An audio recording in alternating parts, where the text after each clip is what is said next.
नमस्कार प्रणाम। हम सौम्या पोखरेल बीरगंज नेपाल से आज अपने लोगन के बीच में एक बात कहे के चाहतनी।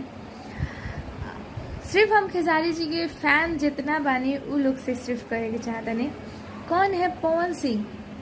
हम बोले थे तो बहुत ज़्यादा विवाद हो रहा है यहाँ पर कि सौम्या का ये है वो है। हम जिसको जानते नहीं है ज़बरदस्ती है क्या भाई हम जान लो, उसको पहचान लो। हम नहीं जानना चाहते, वो इंसान को जानते नहीं है तो ज़बरदस्ती है पहचान लो जान लो। रहा बात यहाँ लोग कुछ लोग बोला था लोग कि भोजपुरी इंडस्ट्री के बदनामी होता।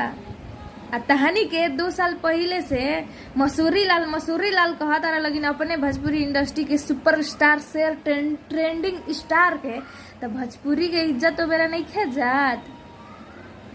वो कहाँ के हवन, भोजपुरी इंडस्ट्री के ना हवन। रहल बात कुछ कहे के तो हम सबसे पहले खेसारी जी के फैन है, ओकरा अलावा कुछ है ठीक बा। कौनो बड़का स्टार ना है कि हमरा कुछ हो जाए। हम सबसे पहले खेसारी जी के फैन है तो उनके तरफ से ये कहे के चाहता नहीं, वो तहानी जैसन आदमी से मुँह ना लागेलन ठीक बा। तो उनका तरफ से बहुत सीधा आदमी बनू, केहू के उतना फुर्सत नहीं खे केहू के वो जवाब दियन। तो वैसे हम देखे नहीं उनकर हर वीडियो, हर हाउ कौन नेटा पोटाहा कौन बा लोग, उ लोग के कहे लोग मसूरी लाल यादव कौन है पवन सिंह नहीं जानते। जरूरी है जानना। भोजपुरी इंडस्ट्री में हम खेसारी जी को जानते हैं, मनोज तिवारी जी को जानते हैं, निरहू जी को जानते हैं। ये लोग हैं स्टार। कौन है पावर स्टार हम नहीं जानते। सुबह सुबह हमको फ़ोन आयल रहे भोरे कि रात के हमरा फ़ोन आयल रहे एगो नंबर से, तू एंगे कहबो नु पवन सिंह के बारे में तो तहरा भोजपुरी में काम ना मिली, लागत तक कि लिखवा ले बड़न।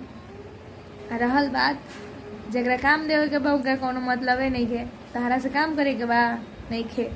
जानते नहीं कि वो इंसान से कैसे काम करे हम। रहल हमरा धमकावे के तो हम कोनो होने के डराए वाला लड़की ना है ठीक बा। कुछ ऐसा बाटे तो आई बतियाई, गाड़ी दिला से का होई। अब का कहीं संस्कार होंगे मिलल है, लेकिन हमनी के कुछ ना कितना हो जाए हमनी के गाड़ी दे देम सन ना। हमनी के बाप मतारी होंगे नहीं किसी कहले के होके गाड़ी देवे के।